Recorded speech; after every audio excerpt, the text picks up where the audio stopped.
Live Believe. Esse é o podcast da Live Believe Escolha de Vida Saudável. A Live Believe tem o propósito de transformar positivamente a vida das pessoas através de hábitos saudáveis, equilibrando corpo, mente e alma.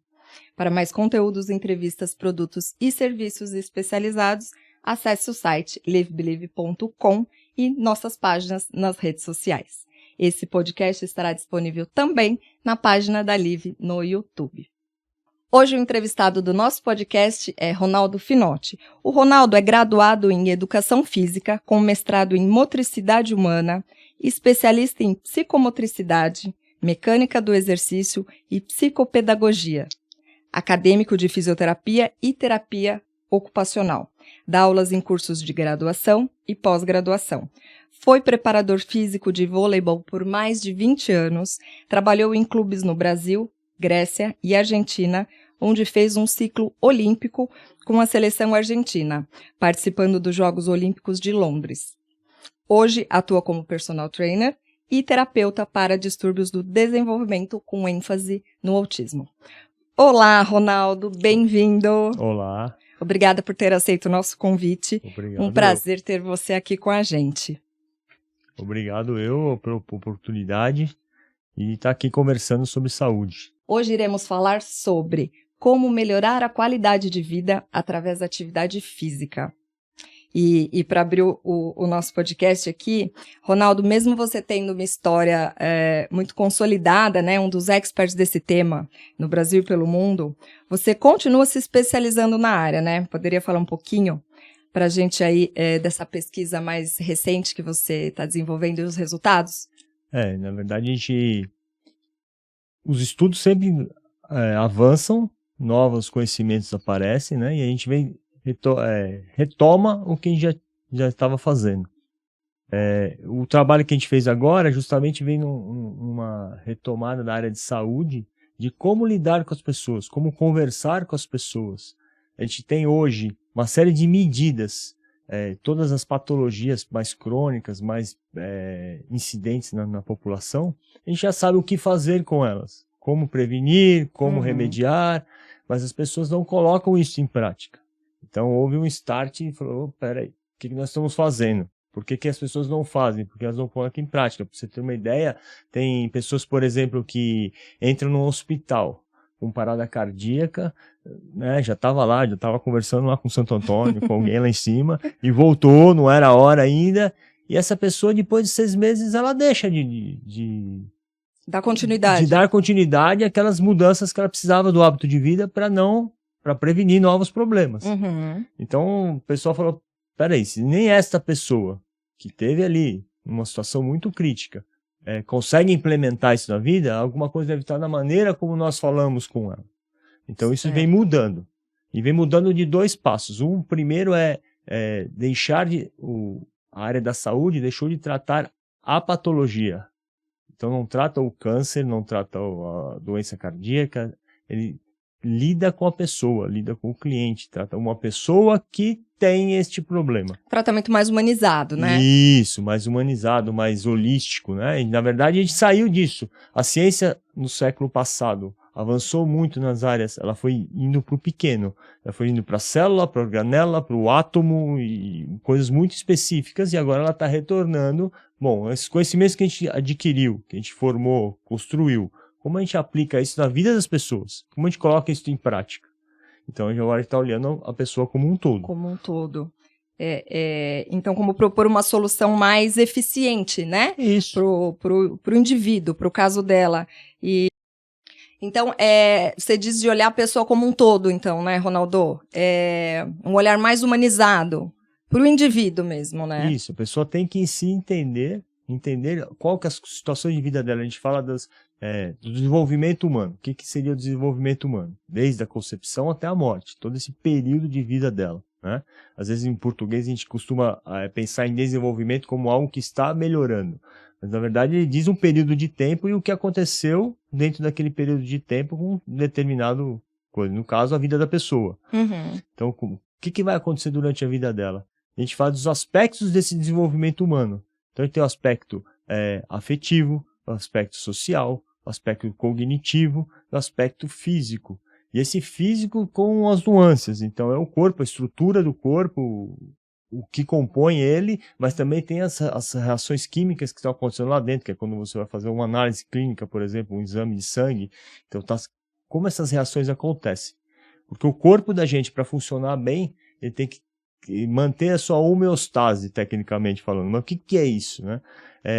É um equilíbrio dinâmico.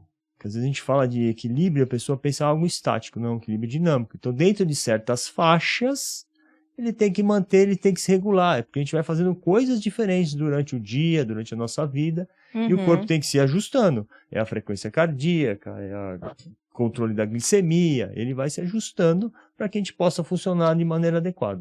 E manter o movimento, né? Manter o movimento desse corpo. Isso é até curioso, porque existe uma linha aí que está tentando organizar, que seria ciências do movimento. Seria educação física, fisioterapia, terapia ocupacional, psicomotricidade, ortopedia, todo mundo que está mexendo nesse movimento. Mas, na verdade, o movimento é a expressão de um controle que a gente faz lá dentro do nosso corpo. Interessante. O movimento é o que a gente enxerga, resultado. É o resultado. Resultado do quê? De modulação. Tem um professor chamado Tom Purvis, que é americano, eu faço uns cursos com ele lá também, e ele fala bem, ele chama de orquestração. O que seria? A única coisa que a gente tem, o único tecido que a gente tem controle no nosso corpo, basicamente, é a célula muscular. Então, é o tecido muscular, né? E a gente modula o quanto de força cada músculo, cada fibra faz para a gente produzir ou não o movimento. A gente fala, por exemplo, você está mexendo aqui a mão escrevendo, mas tem uma série de outros músculos que estão gerando tensão para manter a sua postura, que estão estáticos. Se você olhar, não tem movimento, mas que eles estão fazendo força ali para manter a postura, para você poder mexer o braço. Exercendo sua função ali, particular de cada um. Então, o que a gente trabalha é isso, como modular para que essas estruturas estejam funcionando e como você ter precisão nesse controle. O atleta lá de altíssimo nível, um artista que faz... O que ele tem? Ele tem um controle, uma precisão maior nessa modulação, nessa orquestração dos movimentos, da contração muscular. E falando então de movimento, Ronaldo, queria que você falasse um pouquinho sobre alguns problemas que afetam o cérebro, né? E como o movimento pode melhorar a qualidade, a inserção, né, do movimento na vida dessas pessoas pode melhorar a qualidade de vida. Então, vamos pensar. Então, a gente voltando nas questões que a gente falou anteriormente, a gente vai pensar no indivíduo como um todo. Então, vamos pensar uma pessoa que já está lá na sua terceira idade. Ela começa a apresentar um problema musculoesquelético, uma articulação, um joelho que dói, umas costas, as costas que estão incomodando. E o que ela começa a fazer? Ela começa a deixar de fazer atividades. Ela já não vai na festa, ela já não vai na padaria, ela começa... Então, com isso, ela começa a perder a interação social. Certo. Se ela começa a perder a interação social, afeta a parte afetiva dela, a parte emocional dela. Então, ela já começa a não ter mais motivação para fazer as coisas, ela vai se afastando das pessoas, e ela vai entrando num quadro de depressão. E todo esse conjunto... uma coisa puxa a outra. Aparece a patologia, uma das demências que pode aparecer. Está tudo interligado. Por isso que hoje em dia, não tem um médico, eu desconheço, alguma especialidade médica que quando você vá, entre as recomendações, ele fala, vá fazer atividade física, vá fazer exercício, vá fazer movimento. Porque ele está no equilíbrio. Na verdade, assim, a gente tem que pensar assim, como é que a gente interage com o mundo? Quem somos nós? Onde somos nós? Onde está a Rita? Onde está o Ronaldo? É algum lugar lá dentro do cérebro. É algo abstrato. Não é isso? Sim. É algo virtual, para estar moderno hoje. Então, nós somos algo virtual que trabalha com o real. A gente coleta informações através dos órgãos dos sentidos, essas informações chegam até o cérebro, parte delas são dependentes de atividade muscular, né? Então, o tato, por exemplo, você tem que encostar a mão em algum lugar. Então, algum músculo teve que controlar isso. Os olhos são músculos que posicionam eles, que corrigem o foco para que você enxergue e tal. Então, eles têm uma participação na coleta de informação. Seu cérebro processa isso e você emite uma resposta. Essa resposta também depende de movimento. Aqui eu tô falando, a gente fala de movimento, a gente pensa em alguém pulando, saltando, correndo, né? Mas eu tô falando aqui, para falar, o que é falar? É o ar, é o modulo, como sai o ar pela minha boca. Passa pelas minhas cordas vocais. Algum músculo contraiu lá no meu pulmão para o ar sair, alguém modulou, passou pelas cordas vocais, a minha boca modulou esse som para sair determinados códigos que você entende o que eu estou pensando. Então, se a gente perde essa capacidade de ir até os lugares, de interagir com as pessoas, perde a autonomia, né? Você passa a ser dependente. Então, tudo isso afeta o que, na verdade, esse ser virtual aí, ele depende do emocional, né? É o que motiva a gente a fazer as coisas. É a primeira coisa, é o start. Isso. E aí vai. Primeiro, né? Então, ele está tudo interligado. Então, se mover, ter a capacidade de fazer o que você precisa para satisfazer as necessidades que você tem. Acho que é por aí o negócio. E aí, Ronaldo, com essa, né, então precisamos de motivação, né? Primeira coisa é estarmos com um mental bem estruturado, para a gente ter um social que nos motive a trabalhar o movimento do corpo e mantê-lo, né? Isso ajuda o corpo a funcionar melhor, isso ajuda as estruturas, aquelas reações químicas a acontecerem de maneira equilibrada e manter aquela homeostase que a gente falou lá, aquele equilíbrio dinâmico, e tudo funciona melhor. E Ronaldo, para alguém que gosta de dançar, praticar algum esporte individual, coletivo, e tem uma dor crônica, né? Tem um problema que restringe esses movimentos, afetando o seu dia a dia, que traga limitações para o seu dia a dia, para o seu trabalho, para as suas atividades mais simples do dia. Qual a conduta mais adequada nesse caso? É descobrir a origem dela, né? Geralmente esses problemas crônicos, quando aparecem, eles são consequência de muito tempo fazendo muitos detalhes, muitas coisas que levaram a essa situação. Então, talvez procurar um médico, né? Se for, vamos falar de coisas musculoesqueléticas, né? De problemas musculoesqueléticos. Então, a pessoa vai lá, procura o seu ortopedista, ele vai fazer uma avaliação se é uma articulação que dói, se é um músculo que dói. Ele vai fazer uma avaliação e junto depois com o profissional de educação física ou fisioterapeuta, se tiver uma estrutura lesada, ele vai fazer alguma coisa ali, né, para repor essa estrutura, fazer que ela funcione novamente, e depois um profissional de educação física pode colocar ela em condições de fazer. Eu pensava que era da educação física, depois pensei do pessoal da saúde, agora eu penso que todos nós devemos pensar assim quando vamos atender a outro ser humano. É uma equipe multidisciplinar, né, envolvida. Mas a gente tem que pensar assim, o que a pessoa precisa, o que ela gosta e o que a gente tem disponível. E aí conjugar isso num programa que resolva o problema dela. Então a pessoa está lá com dor no joelho. O que ocasionou essa dor no joelho? Então muitas vezes pode ter uma lesão naquele joelho. Aquele joelho pode estar lesionado por sofrer um esforço repetitivo e acima da sua capacidade por um tempo longo, porque a pessoa tem um problema de postura. Porque a pessoa não tem, por exemplo, uma habilidade, um movimento correto do movimento do quadril. Então sobrecarregou o joelho foi a estrutura que pagou o pato, mas foi quem segurou o serviço por muito tempo, enquanto ele aguentou.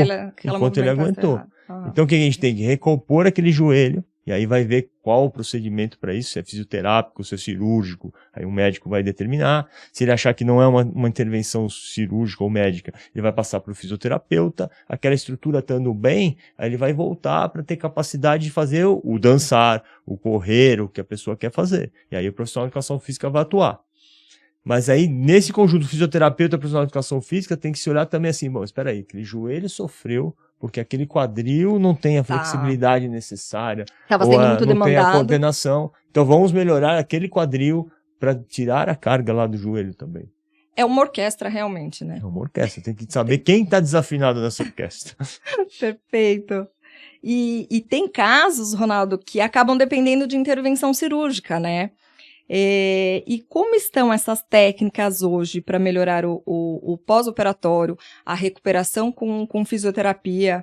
É possível, nesse caso, ter uma volta, né, física e esportiva normal e saudável? Olha, evoluiu muito nos últimos tempos, até a questão de próteses evoluíram, algumas articulações um pouco menos, outras mais, mas, por exemplo, prótese de quadril é uma prótese que evoluiu muito, aumentou a durabilidade, aumentou a coisa, e também as técnicas cirúrgicas melhoraram muito. Antes eram muito invasivas, elas lesionavam músculos que estavam em volta para ter acesso à articulação, né, que é uma articulação muito profunda, e esse processo de recuperação às vezes não era adequado, não conseguia se fazer adequadamente. Hoje já existem técnicas de afastar os músculos e não lesioná-los enquanto coloca a prótese, isso ajuda muito na recuperação. Existem as técnicas também de como se coloca a prótese junto ao osso, né? Porque na verdade a prótese você corta um pedaço do osso e coloca aquela parte que estava lesionada, deteriorada, uma prótese. E ela tem que se juntar a esse osso. Então tem técnicas de cimentação, tem técnica que o próprio osso cresce em volta e prende a prótese. Então isso melhorou bastante. Mas aqui tem uma deixa que é importante, que às vezes a gente escuta as pessoas perguntarem, né? Será que eu opto pela cirurgia ou eu opto por fazer o exercício, o exercício terapêutico, né? Seria o preventivo? Pode ser preventivo antes da lesão, depois da lesão já é recuperativo, né? Então o exercício terapêutico está ajudando a recuperação da pessoa e prevenindo depois uma reincidência. Mas não tem essa opção. Não existe essa opção, não é este ou aquele caminho. Tudo faz parte do mesmo caminho, o caminho da reabilitação. O exercício, atividade física, né? Então atividade física é movimento. Qualquer movimento que gaste energia. O exercício físico é organizar essa atividade física para um determinado fim. Então isso vai ter que estar presente. Se você teve uma lesão, isso vai estar presente sempre, com ou sem cirurgia. Quem vai determinar se é necessário também a cirurgia? O médico. Ele vai olhar, não, essa articulação não tem como recuperar mais, a gente vai ter que colocar uma prótese, por exemplo, ou uma outra estrutura, ou um menisco ali que tem um flap, uma parte que está atrapalhando, ele vai retirar aquela parte, ele vai deixar aquela estrutura numa condição para que possa fazer a reabilitação, as soluções básicas, fisioterapia, e depois o profissional de educação física adaptar o que a pessoa gosta de fazer. Aí tem que descobrir o que ela quer fazer, o que ela gosta de fazer. Ou se é uma exigência profissional, o cara é carteiro, ele vai ter que andar todo dia. Então, o que a gente tem que fazer para ele conseguir andar todo dia? A gente adapta à necessidade da pessoa. E aí é uma equipe também de vários profissionais, né? Então, isso é o que está acontecendo agora. Na verdade, não é na área de saúde, em todas as áreas, né? Todo mundo hoje trabalha em equipes multidisciplinares, porque o conhecimento foi tão específico que ninguém consegue deter todo ele. Então a gente precisa estar em interação com outros profissionais para ir trocando informação e ajustando. Aqui para fazer esse podcast, você tem uma informação, o rapaz técnico ali tem outra, e vai juntando. Alguém lá do YouTube pode passar alguma informação, e tudo isso conjuga para que contribui para que o trabalho seja mais efetivo. Ronaldo, você também desenvolve um trabalho muito bonito, melhorando a qualidade de vida de pacientes com distúrbios de desenvolvimento, principalmente os autistas, certo? De que forma um trabalho de atividade física pode contribuir para a qualidade de vida dessas pessoas? Bom. Como é esse trabalho? Conta um pouquinho para a gente. Isso, a gente falou lá dos problemas da ligação do movimento com o final da vida, né, com a terceira idade. Agora a gente vai falar com o início da vida. Então a gente falou, eu disse que a captação, quando a gente capta informações do meio, a gente precisa de movimento para isso. A criança quando nasce, vamos pensar na gente, quando a gente chega no mundo, a gente não entende nada do que está acontecendo. A gente começa a colher informações e o cérebro começa a criar sua estrutura do que está acontecendo, o que significa cada coisa, nomear as coisas, entender como elas se relacionam, quem é quem. E a gente faz isso através do quê? Do movimento. A criança no início, ela não fala, né? Ela começa a falar devagarzinho, ela vai aprendendo a falar, e demora 1 ano às vezes para falar. Mas antes ela já estava se mexendo. Por isso que aquela criança, quando é pequenininha, ela não para, ela vai para um lado e para o outro, e ela fica, porque ela está testando, ela está conhecendo o mundo. E os pediatras falam, né, que as crianças, quanto mais elas se movimentam. É uma comunicação delas com o mundo, né? O movimento faz parte da organização do cérebro, né? Da arquitetura cerebral. Então ele tem que estar presente. E a gente vai organizando. Alguma criança que tem algum distúrbio do desenvolvimento, algo não está acontecendo bem. Então esse movimento que é primordial para todo mundo, também é para ela. Então a gente tem que adequar, propor atividades para ela que resgatem essa deficiência, esse déficit que ela teve nesse aprendizado e auxilie ela a desenvolver o seu cérebro, a sua parte emocional, a sua parte social, né? O controle do corpo para poder fazer as atividades e participar. Eles têm, na parte de coleta de informação, eles podem ter uma variação sensorial, então eles não têm a mesma, alguns órgãos sensoriais. Aparentemente ele administra informação como sendo muito maior do que normalmente seria, né? Então um toque pode ser para uma criança algo dolorido, só um simples toque, e outra ela precisa bater muito forte, porque senão ela não sente, ela não percebe. Então, através do movimento, da atividade física, a gente vai ajudando a criança a modular isso, a entender como funciona, a ter um controle melhor, para ela poder interagir na sociedade e se desenvolver bem. E como têm sido as respostas? Tem sido muito boas, né? Todos ele trabalha numa clínica que é multidisciplinar. E aí os trabalhos dos outros profissionais começam a funcionar.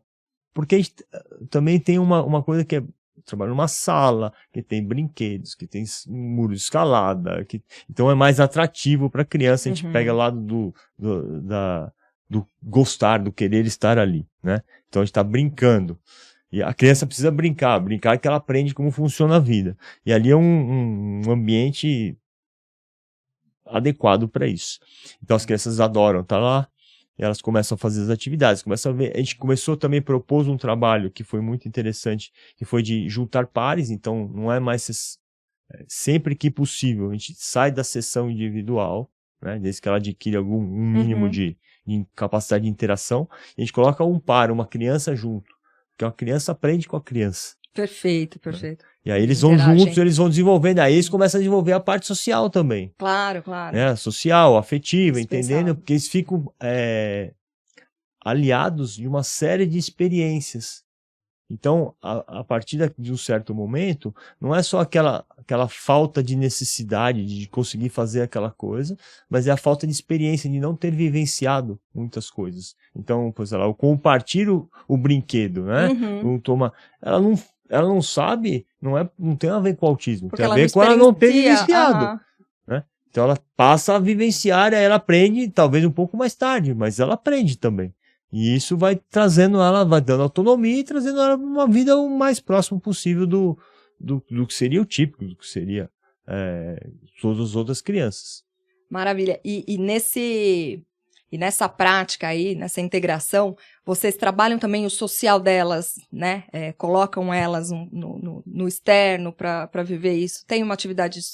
Isso, a gente vai propondo, a gente vai formando grupinhos, até 4 crianças, né? De 1 até 4, vai duplas, depois trios, depois quartetos, e conforme a habilidade delas, a gente vai levando elas para algumas coisas. A gente também trabalha com pet terapia, então leva os cachorros lá.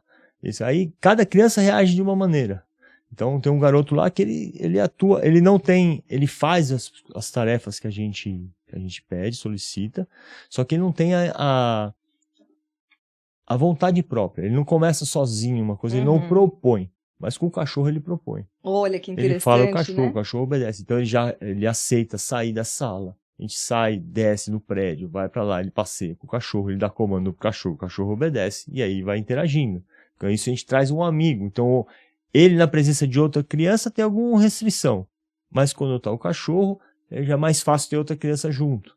E a gente vai achando por onde inserir as situações do dia a dia, e eles vão adquirindo aquela habilidade ali numa situação controlada, né? Às vezes a gente dá apoio para a escola também, que a escola, às vezes se cobra bastante da escola, mas a escola é uma situação, tem muitas crianças, cada uma com uma necessidade, e existe um comprometimento com o conteúdo. eles precisam ter um mínimo de ferramentas para participar dessa atividade. Senão, a escola não consegue dar a atenção necessária para eles e para o todo e satisfazer toda essa situação, né? Então, a gente coloca eles juntos ali e aí eles vão adquirindo essas capacidades. E tem dado bom resultado. Maravilhoso. Você fez também uma atividade com eles dentro de um shopping, não foi isso? Teve uma atividade social que você inseriu essas crianças, uma participação também dos lojistas, né? Isso, a gente desceu com o grupinho. Então aí já vai, tá vendo? Eles, por não ter muita interação social, às vezes eles fazem menos atividade física, menos movimento. Aí já juntos, foi uma caça ao tesouro. A gente, as pessoas têm participado cada vez mais, né? Então eu falei com alguns lojistas, eles ficaram lá. Então a gente, por exemplo, é no 10º andar de um prédio, a clínica, né? As primeiras pistas foram na escada, eles desceram os 10 andares de escada, buscando as pistas. Que legal. E ninguém percebeu que estava descendo a escada. Desceram a escada porque é assim que a criança faz movimento, brincando. Ela tem que ter uma motivação. Não adianta colocar a criança, você tem que fazer 30 minutos de bicicleta. Não tem sentido para ela isso. Então elas foram numa loja, encontraram uma pista, essa pista remetia a outra, e eles foram recebendo, conseguindo coisas, entraram no supermercado, fizeram uma compra, fizeram o troco. E me espantou assim, alguns estavam combinados. Eu fui antes, conversei, falei e tal. Alguns lojistas, né? Alguns lojistas. Mas outros não, por exemplo, o supermercado não tinha como falar, porque é um supermercado grande e tal. Mas quando chegou no caixa, a caixa se prontificou, foi passando um por um. Cada um tinha que passar, tinha que dar nota, fazer troco. E ela com a paciência e conversando com eles. E foi muito bom. E eles sentiram. E aí tem um paralelo com isso, que é com a família também. A família tende a ser muito... Restringe com medo que de expor a criança, de colocar a criança. Então é raro uma criança nessa situação que fique longe da mãe ou do pai em algum momento. Tá. Fora a escola, né? E aí nesse caso a gente teve que fazer um trabalho também durante essa tarefa, a gente colocou uma tarefa para os pais, para eles conseguirem ficar lá enquanto as crianças saíam. E foram todos, saíram e voltaram todos inteiros. Né? Não faltou um pedaço de ninguém. Inteirinho. E as crianças muito contentes de terem ficado também, porque eles começam a ter, já estão um pouquinho maiorzinhos, e começam a entender que eles estão tendo autonomia para fazer as coisas, né? E isso dá um sossego para a família também. Então é um conjunto de coisas que a gente tem que fazer. E então aí já desenvolve a parte social, afetiva, com a interação, mas movimento. Tudo. Hoje um personal trainer, ele tem que pensar, né, quando a gente fala de personal, hoje está uma coisa assim também, todo mundo se forma em educação física, quer ser personal, visando um retorno econômico melhor. Mas o personal que quer alguém com experiência, que pega uma situação X e sabe resolver melhor aquela situação. E ele tem que pensar todos esses aspectos. A gente tem já bem estruturada a parte metabólica, como ganhar massa muscular, perder gordura. Tudo bem, essa parte metabólica tá e não pode ser esquecida, ela é muito importante. Claro. Mas tem a parte afetiva, tem que entender. Então, hoje, esse padrão academia, ele atende de 5 a 10% das pessoas, da população. Já tem vários estudos feitos, né, dizendo isso. E tem para 90% não tem nada a ver aquilo ali, não consegue, não se sente bem. Então você vê um monte de gente correndo na rua. Como é que eu trabalho com essa pessoa que está na rua? Como é que eu passar com uma pessoa de terceira idade? Eu tenho alunos que adoram música e tenho alunos que detestam música quando estão fazendo atividade física. Você tem que ter a percepção de entender isso e adequar para que a pessoa se sinta bem fazendo, que ela veja os resultados motive, e aí ela se mantenha. Porque às vezes tem umas pessoas, né, Ronaldo, que elas gostam de alguma atividade física específica, por exemplo, jogar tênis. Então eu quero estar bem para jogar tênis, mas eu não gosto de academia, não gosto de um trabalho muscular tão ali dos moldes de academia. Mas eu preciso trabalhar essa musculatura para que é muito exigida, por exemplo, num esporte como o tênis. Então, como adequar isso, então, né? Os profissionais para cada... Antes, o que aconteceria? O cara chega lá machucado, o cara fala, não, você tem que fazer musculação. Exato. Para jogar tênis. Lógico, se o cara fizer musculação e não fizer nada, vai ser melhor. Mas será que é uma musculação específica para o tênis? Que movimentos ele vai fazer? Que tipo de exigência essa musculatura, essa articulação vai ter? E como é que eu sensibilizo? Então, o profissional tem que entender isso. Que não é... qualquer atividade que ele fizer vai ajudar, mas que tem atividades que vão ajudar mais. Vão prevenir lesões e vão, principalmente, aí a grande deixa. Como é que eu convenço o cara a fazer? Porque tem duas situações. Ele já teve uma lesão, aí ele vem porque tá doendo e ele não tá conseguindo jogar, então ele faz, obrigado. Limitou ele. E passou então a dor, ele deixa de fazer, ele não quer mais fazer aquilo ali. E ele vai embora. Ou, o que é melhor, por que em vez de falar disso, eu não falo assim, ó, vamos fazer você jogar melhor o tênis? É outra abordagem, né? É outra abordagem. Você não quer ganhar? Então joia. Se você for mais forte, mais rápido, mais ágil, mais isso, você vai jogar melhor, você vai ganhar mais fácil. Se o seu físico não te atrapalhar, se você está jogando com dor no joelho, você vai estar pensando na dor no joelho. Se esse joelho não doer e você estiver pensando no jogo que o adversário está fazendo, e aí você... Porque essa é o anseio dele, você está respondendo o problema dele. A necessidade dele é jogar melhor tênis. Não focar no problema, né? Isso. Focar e aí também, outro lado que é o lado que... E aí é importante você falar que acontece na corrida de rua, acontece no tênis, acontece nas pessoas... que elas veem o esporte de alto nível lá, que é o modelo lá que elas olham, então olha lá, sei lá, o cara lá ganhando, e ele quer reproduzir aquilo na vida dele. Só que tem um limite do que ele pode fazer. Aquele cara lá vive para isso. Ele dedica todas as horas da vida dele para isso. A comida, o descanso, tudo tá ligado com isso. Então, ele não vai ter esse tempo de dedicação. Então eu vejo pessoas dizendo, nossa, joguei sábado e tá quebrado. Mas o que você fez? Não, eu joguei 4 horas. Mas como você jogou 4 horas? Nenhum profissional joga 4 horas. Quando ele joga 4 horas, ele às vezes abdica do campeonato porque doeu alguma coisa e ele não quer se lesionar. Você jogou 4 horas sem ter a estrutura dele, mas alguém vai sofrer mesmo. Né? Então ele administrar. Às vezes as pessoas entram nesse negócio de ganhar, entra em campeonato. E ele começa a transformar o que seria uma coisa boa na vida dele em mais uma cobrança, em mais uma exigência. O cara sai frustrado do jogo, sai triste. Não, você tá indo lá pra se divertir, cara. É por uma falta de adequação, então, mesmo, né? Isso, mas você ajudar a pessoa a entender isso tudo, faz ela usufruir da atividade. Você não pode perder 2 focos. Um que é aquilo que motiva ela. Joia. Como eu transformo isso em algo positivo, agradável? Porque se ele tem dor, se quando ele perde ele fica nervoso, é uma situação que está sendo pior do que o trabalho, que é o trânsito, que vai ser mais estressante do que o resto. Então, como você ajudar a pessoa a entender? E outro foco também é assim, que se entendeu. Antes era o especialista que ia resolver o seu problema. Hoje não somos quem resolve o seu problema, é você. Certo. Você tem que entender qual que é o seu problema e que atitudes você tem que tomar para resolver, para não ter mais aquele problema. Eu sou o apoio. Eu vou te ajudar a achar o caminho. Direcionar, né? Isso. Mas quem resolve é você. Então você vai dando essas informações e a pessoa vai entendendo como transformar a atividade em algo prazeroso, como não lesivo. E aí ele vai melhorando e aumentando as capacidades, até ampliando o acervo de coisas que ele gosta e consegue fazer. E eu acho que vai muito também, né, da sensibilidade dos profissionais adequarem isso. É o que a gente tá falando aqui, né, Ronaldo? Desses profissionais, de você procurar um profissional que tenha o seu perfil de conduta, né?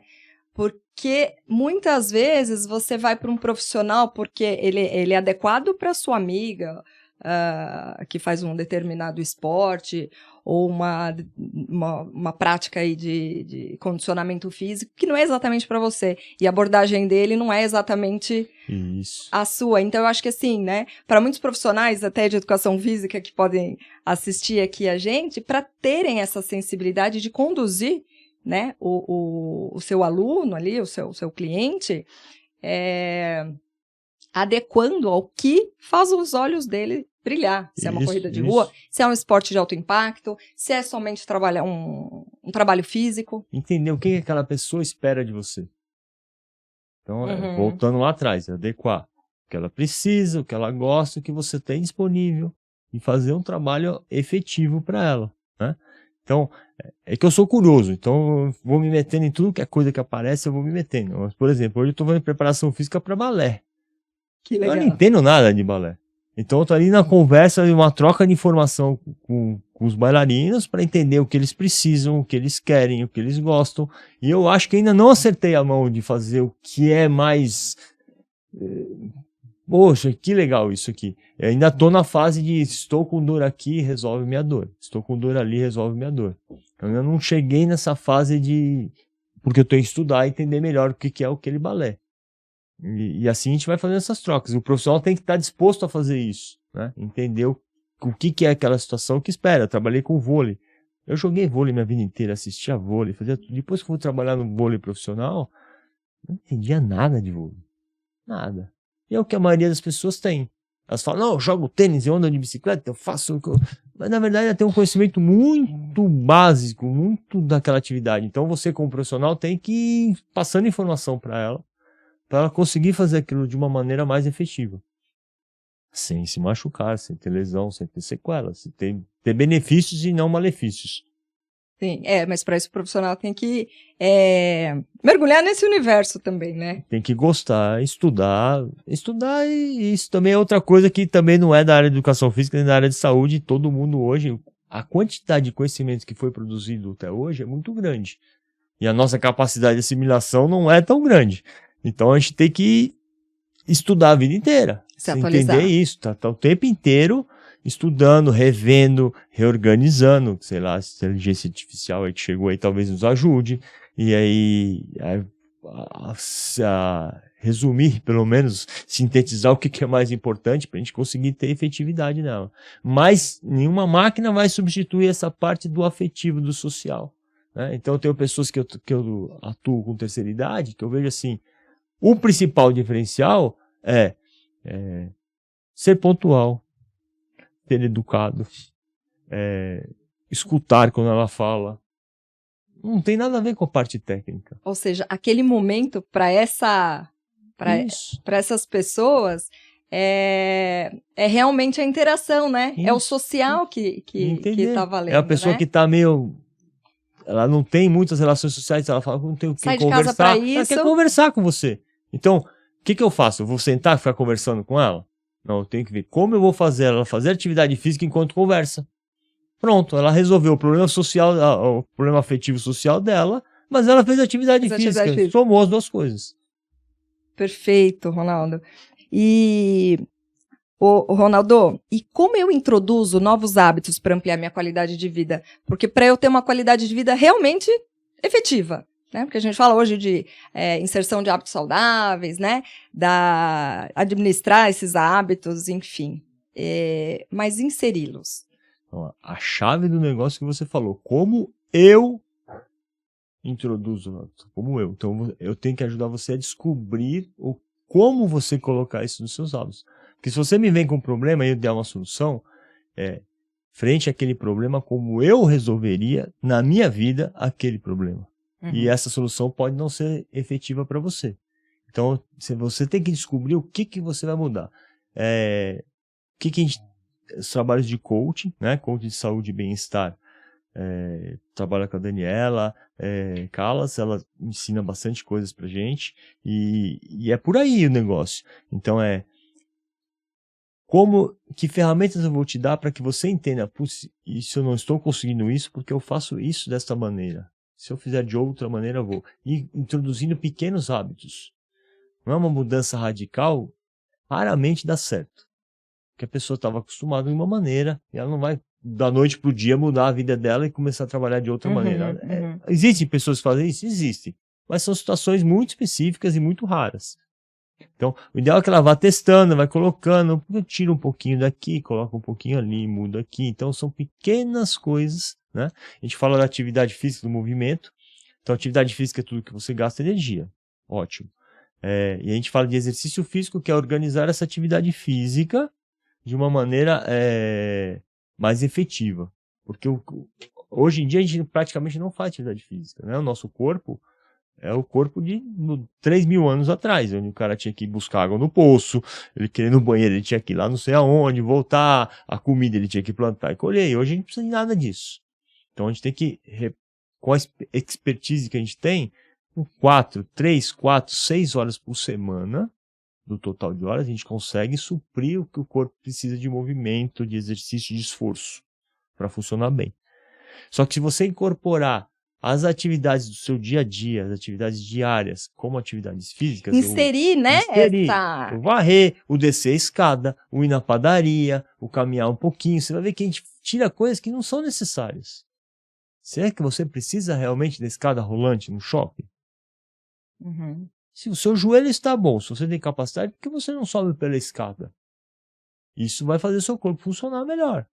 Você vai testar. Por exemplo, doenças cardíacas, né? O acidente vascular. O que é acidente vascular? Aumentou a pressão e alguma artéria ela não suportou e estourou. Como é que o exercício físico faz isso o tempo inteiro? Ele está treinando essa artéria a manter a sua flexibilidade, a suportar essa pressão para que não aconteça o acidente. Então você faz isso de maneira cotidiana e o corpo se adapta. O treinamento é um estímulo. Então, incorporar esses movimentos, né? Por mais simples que eles sejam, mas incorporar movimentos como a gente escova os dentes, né? Todos os dias. Isso, tem que entrar no seu dia a dia. A gente escova o dente, a gente toma banho, a gente vai no banheiro, a gente se troca. Por que a gente não faz atividade física? Ele tem que estar incorporado que você faça naturalmente. E aí vamos falar em longevidade, Ronaldo. As práticas estão avançadas, temos expectativa de viver mais e viver melhor, né? E o que seria determinante para isso? Bom, o primeiro conceito que a gente tem que ter assim, não sei se a gente aumentou a longevidade ou se a gente deixou de morrer antes do que devia.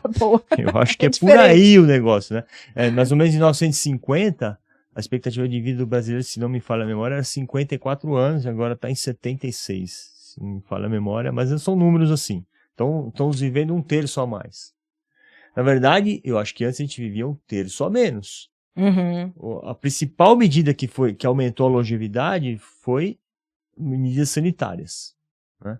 Então, de higiene, de coisa, porque a gente adquiria patologias que não tinham por que ser adquiridas. Então, medidas sanitárias resolveram uma boa parte. Agora a gente começou a viver mais, então esse corpo está exposto a um tempo maior de desgaste. Então, se o carro está andando, vai andar um poucos anos a mais, ele vai precisar de alguma peça de reposição ou algum cuidado para não desgastar essa peça. Isso que a gente está revendo agora, a gente está entendendo agora. Então, a gente entendeu que a parte muscular, a célula muscular, que aqui a gente tem controle, ela tem efeito em tudo, tem efeito na parte imunológica, tem efeito na parte social, tem efeito em tudo. E a gente tem uma perda significativa de massa muscular na senilidade, né, no final da vida.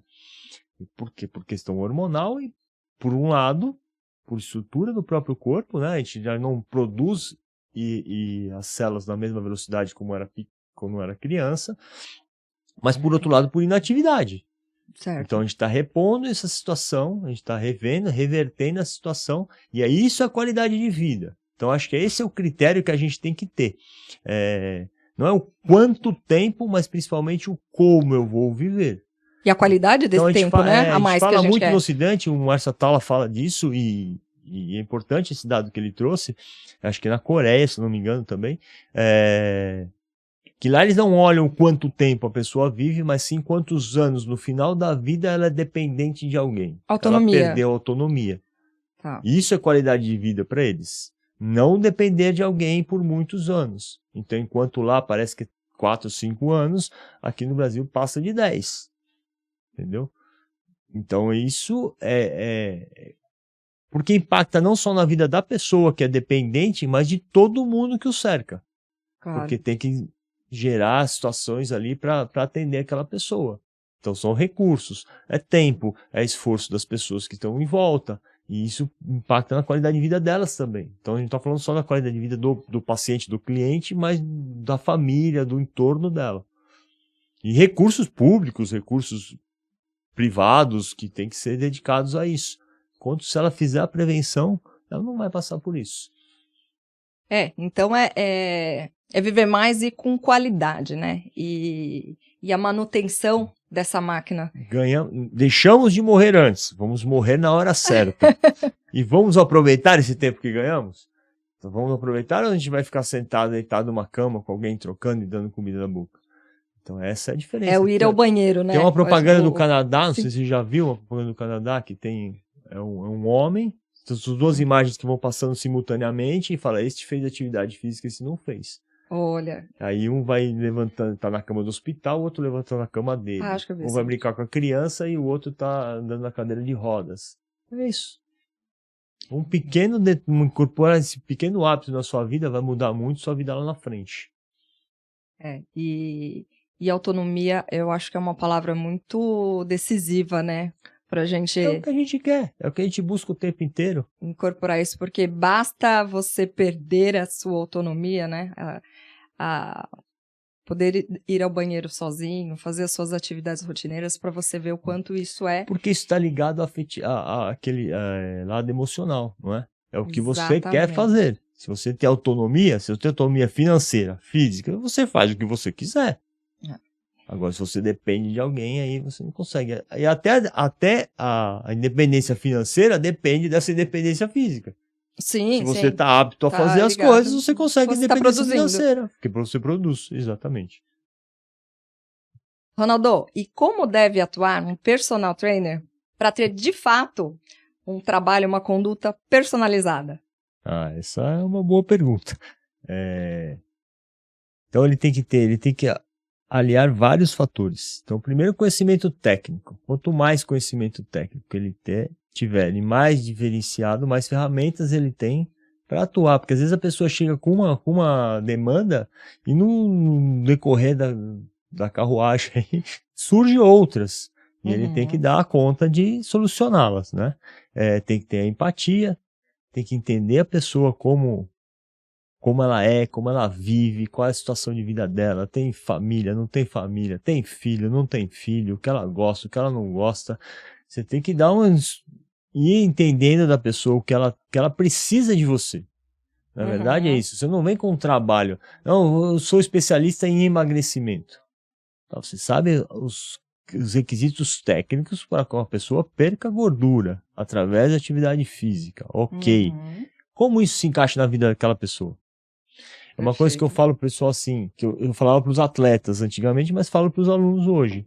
Eu tenho conhecimento técnico do que a gente vai fazer, mas quem conhece esse indivíduo, eu falava o corpo, agora eu falo o indivíduo. Quem convive com esse indivíduo há anos é você. Nós vamos fazer uma parceria, a gente tem que trocar informações. Aí você vai me explicando o que funciona com você e eu vou ajustando. Isso sim é um trabalho personalizado, né? Sim, aí sim. Porque aí você tem experiência, tem técnica e atende a necessidade daquela pessoa. A demanda daquela pessoa. Senão fica um trabalho muito igual, né? Tudo muito comum, né? E senão você fica repetindo receita que para uma funciona melhor, para outro não. Você vai afastar algumas pessoas, né? Não que você não deva ter um nicho. Você pode ter um nicho de mercado, um tipo de atuação, né? De atuação mais específica. Isso pode acontecer. Mas sempre vai ter que ser feito um ajuste, porque cada pessoa é de uma maneira diferente. E as expectativas são diferentes. As expectativas e o são modo diferentes, de a atuar resposta vai ser diferente. Às vezes o mesmo treino para duas pessoas, mesmo do ponto de vista metabólico, você faz o mesmo treino para uma pessoa, porque aí entra a parte da genética. A resposta da genética de um é diferente do outro. Então você tem que estar atento a tudo isso e ajustando o trabalho para que ele seja satisfatório. Estamos chegando ao final do nosso bate-papo aqui, Ronaldo. Obrigada pela sua contribuição positiva, incrível. E deixa uma mensagem pra gente. Fica à vontade para complementar alguma coisa, deixar uma mensagem para os nossos ouvintes. Bom, eu que agradeço a oportunidade, né? Espero ter contribuído. E o que eu posso falar para as pessoas assim: pense na sua vida, o que você espera da sua vida, o que você quer da sua vida lá para frente. O que você pode fazer hoje? Você vai ser o agente que vai colocar isso em prática. E aí, se você sentir necessidade, procure profissionais. Esses profissionais, óbvio, você vai olhar lá a formação dele, conhecimentos técnicos, mas veja também se existe uma empatia sua com ele. Às vezes é uma pessoa que não é tão técnica, mas ele resolve. O que ele tem de conhecimento técnico já resolve o que você precisa. E ele tem uma empatia com você. Esse vai ser mais efetivo. Né? E se ele está interligado, se ele é uma pessoa que se atualiza, e se ele está interligado com outros profissionais, que isso pode ajudar em algum momento vai aparecer alguma situação específica que tem que ser resolvida. Quanto mais interação, mais relacionamentos ele tiver, melhor. Então, esses são os cuidados que você tem que ter. Mas você é o agente da mudança. Transformador da sua vida. Você que vai controlar, você é o responsável pelo que vai acontecer na sua vida, né? Então, assuma essa responsabilidade e ponha a mão na massa, tá bom? Obrigada novamente, Ronaldo, pela sua participação, por contribuir positivamente aqui com os nossos ouvintes. Obrigado a você por prestigiar o nosso canal e os nossos conteúdos. E esse é o podcast da Live Believe, Escolha de Vida Saudável. A Live Believe tem o propósito de transformar positivamente a vida das pessoas através de hábitos saudáveis, equilibrando corpo, mente e alma. Para mais conteúdos, entrevistas, produtos e serviços especializados, acesse o site livebelieve.com ou siga a gente nas nossas redes sociais. Este podcast está disponível também na página do Live no YouTube. Até mais!